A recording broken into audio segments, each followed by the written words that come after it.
كده غلطة صغيرة بتقع فيها بعض الستات والبنات لما بتيجي تتعلم السواقة جديد. تابعي الفيديو ده معايا علشان تعرفي ايه هي الغلطة دي وتحاولي انك تتفاديها لو هتتعلمي السواقة جديد.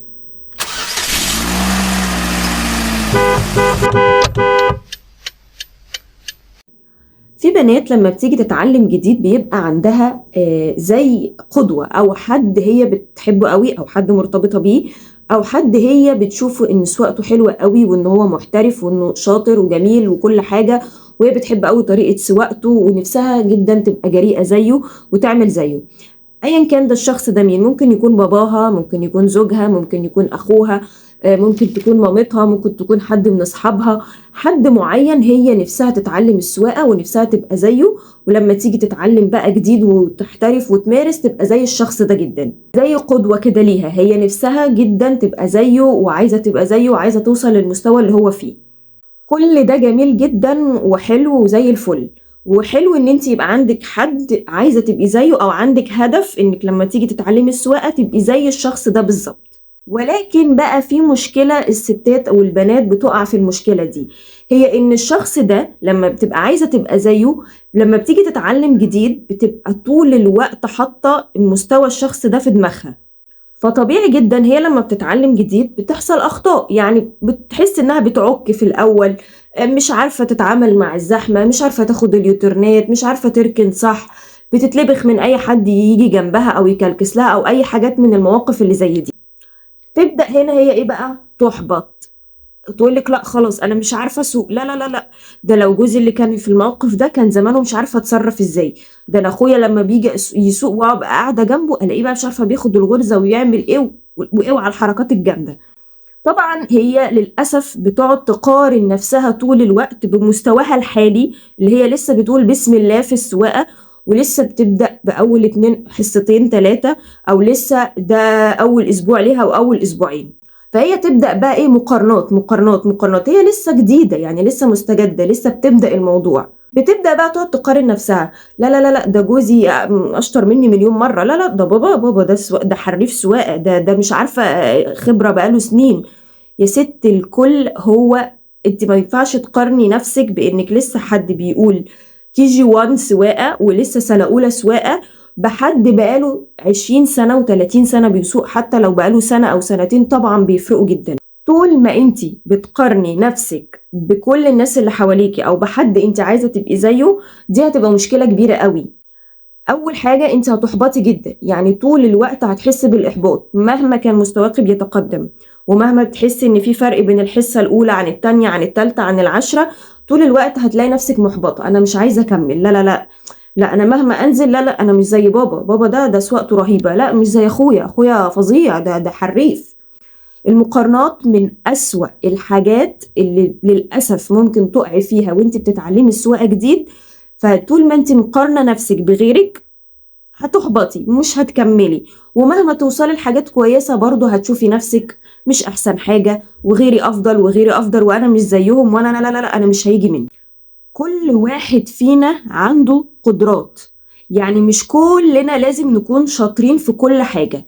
في واحد بيبقى شاطر في حاجة ياخد فيها 10/10، وفي حاجات تانية ممكن ياخد 7/10 8/10 2/10. فما فيش حد هتلاقيه في حياتك سواء انتي او اي حد في حياتك وتعرفيه من اهل بيتك من اصحابك من قرايبك، ما فيش حد بيفضل ممتاز 10/10 في كل حاجة.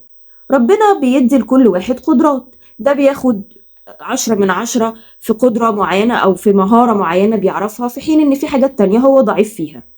وبرضه مش بمعنى إن في والدك مثلا بيسوق كويس أو أخوك أو زوجك أو مامتك صاحبتك أختك، الناس اللي انت نفسك تبقي زيهم دول، مش بمعنى إن هم بيسوقوا كويس قوي إن انت مش هتبقي زيهم. كل الحكاية إن الموضوع محتاج صبر وشوية وقت. وعلى فكرة السواقة من الحاجات اللي مش بتاخد وقت كبير خالص، يعني مش زي مهارات كتير زي اللغات مثلا. اللغات من الحاجات اللي بتاخد وقت طويل، ممكن تقعدي سنة سنتين بتتعلمي لغة واحدة. إنما السواقة من الحاجات اللي مش صعبة خالص، يعني هي يدوبك شهر في التاني وتلاقي نفسك بقيتي كويسة. أهم حاجة في السواقة الممارسة والاستمرارية، يعني انتي لو ما كملتيش وما استمرتيش مستواكي بيفضل واقف زي ما هو، محلك سر ما بيتغيرش. فانت بالظبط لما بتيجي تعملي مقارنات بتبقى عامله زي كده انك بتقارني طفل في كي جي 1 او كي جي 2 بواحد تاني في ثانويه عامه. هل ده قدراته واستيعابه ودماغه هتبقى زي اللي في ثانويه عامه؟ طبعا لا. لكن انت مثلا لما تكوني منبهره بسواقه زوجك او اخوكي، هما بقالهم سنين بيسوقوا واحترفوا السواقه وبقالهم عمر وتعرضوا لكل مواقف السواقه وساقوا في كل الطرق وبقالهم سنين فشافوا كتير قوي. انما انت لما بتيجي تتعلمي جديد طول الوقت انت حاطه الشخص ده قدام عينك، انا عايزه ابقى زيه. فلما بتقابلي اي موقف صعب، حد كسر عليكي، حد كان هيخبطك، او لا قدر الله فعلا خبطتي او اتخبطتي، مش عارفه تركني، محتاسه في الشارع الضيق، محتاسه في الزحمه، طول الوقت تلاقي نفسك انا لا انا مش زيهم. فلا، مفيش الكلام ده. ادي لنفسك الوقت، الموضوع بسيط خالص. اهم حاجه الصبر، ان انت ما تبقيش مستعجله، انا عايزه اخلص بسرعه وعايزه اوصل للمستوى ده. هما بقالهم سنين، فده مش معناه ان انت هتسوقي نفس السواقه بتاعتهم اللي بقالك يوم او يومين او حتى اسبوع او اسبوعين. مش معقوله نفس مستواكي هتوصلي له بعد ما هما وصلوا له بعد 20 سنه سواقه او 10 سنين او 5 سنين.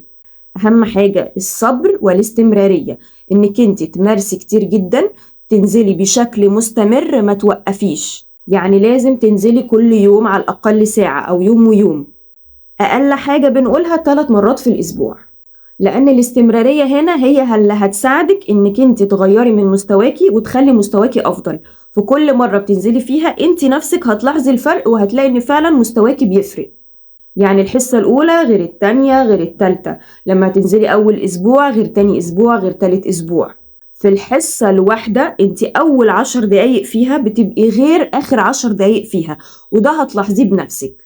سواء بتتدربي مع حد من اهلك او من قرايبك او مع مدرسة سواقة، انت هتلاحظي ده. وكنت عملت في فيديو قبل كده عن موضوع الجدول، انك انت تعملي جدول لنفسك، ان النهاردة حصل كذا اول يوم، تاني يوم حصل كذا، انا اتحسنت في كذا، انا النهاردة عرفت اركن، امبارح كنت خايفة شوية من الزحمة، لا المرة دي بقيت اجرأ.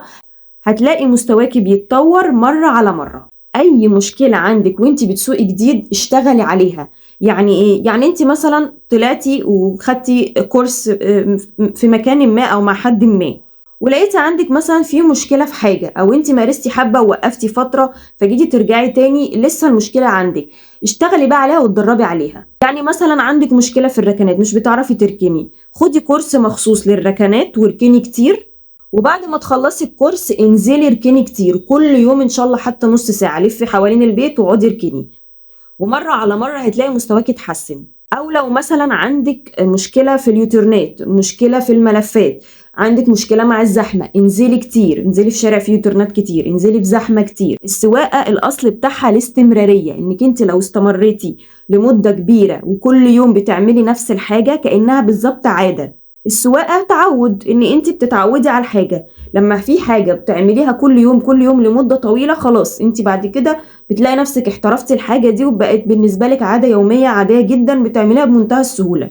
طبيعي ان الموضوع بيبقى في اوله في شوية صعوبات، عادي جدا، زي اي حاجة لسه جديدة بتعمليها بتحسي بشوية صعوبات، مش عارفة تعمليها زي الناس اللي بقالها سنين بتعملها.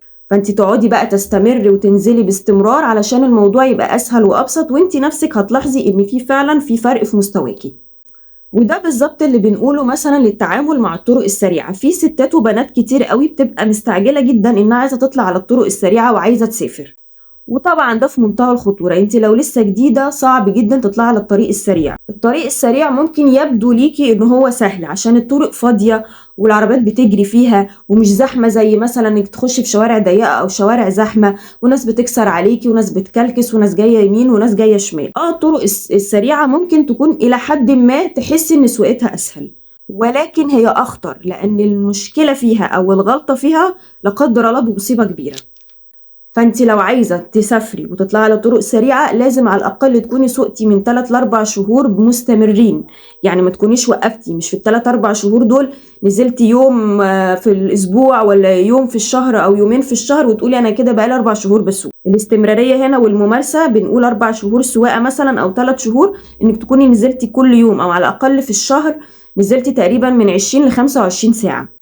فإياكي والمقارنات، لأن المقارنة إنك طول الوقت حد في دماغك نفسك تبقي زيه ونزلتي في اول يومين سواقه وعايزه تبقي زيه هتحبطي، ده طبيعي جدا. وكمان حاجه، ان انت لو عايزه مستواكي يبقى كويس في اقصر وقت ممكن لازم تنزلي كل يوم على الاقل في اليوم الواحد ساعه، وكل بقى ما نزود المده طبعا ده بيكون افضل لك بكتير جدا. وفي كمان غلطه الستات بتقع فيها، اللي هو انها مثلا تنزل مره تمام، او تقعد كذا يوم بتنزل وبعد كده تروح موقفه فتره، توقف شهر، اسبوع، اسبوعين، 3، بعد كده تنزل تاني او تاخد حصه مره كمان، وبعدين تشتغل شويه وتنزل مرتين يومين كده وتوقف اسبوع، اسبوعين، شهر، وفي ناس بتوصل معاها لسنين كمان، وبعدين تيجي تنزل تاني تلاقي نفسها لسه ضعيفة ومستواها واقف زي ما هو محلك سر، هو ما بيتغيرش مستواها، ده ساعات كمان ممكن يقل ويضعف اكتر من الاول.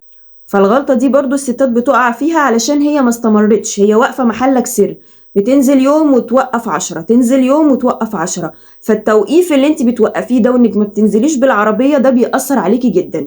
فلو انت عايزة الحاجة دي بتكمليها وتستمر عليها وتشتغلي عليها كذا يوم وتنزلي باستمرار لحد لما تحسي ان مستواكي خلاص بيتحسن وقلبك جامد وبقى عندك الجرأة وعندك الشجاعة والخوف والتوتر بدأ يقل، كل دي علامات بتقولك ان انت خلاص تمام وماشية صح. وبس كده.